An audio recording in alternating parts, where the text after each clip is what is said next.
வாடகை வீடு இது வார்த்தை இல்லை, எமோஷன். இந்த உலகத்தில் எத்தனையோ பேருக்கு எத்தனையோ கனவுகள் இருக்குது.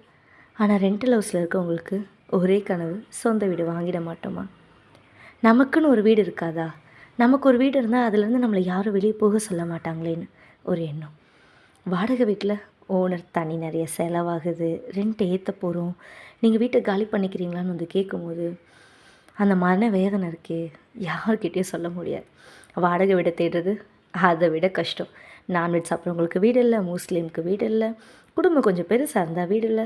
சில வீடெல்லாம் காட்டவே மாட்டாங்க, வெளியவே நிற்க வச்சு வாடகை 10,000, உங்களுக்கு ஓகேவா, உங்களால் பே பண்ண முடியுமா? இந்த கேள்வியெல்லாம் எவ்வளோ ரணம் இல்லை. வாடகை வீட்டில் இருக்க எல்லாருமே இதை சந்திச்சிருப்போம். வாடகை வீட்டில் இருக்க எல்லாருக்கும் ஒரே எண்ணம், சாகிறதுக்குள்ளே சொந்த வீடு கட்டிட மாட்டோமா? கண்டிப்பாக எல்லோரும் கட்டுவோம். நான் உங்கள் உள்ளம் நிறைந்த தோழி. சப்ஸ்கிரைப் பண்ணிக்கோங்க, இன்னும் நிறைய பேசலாம்.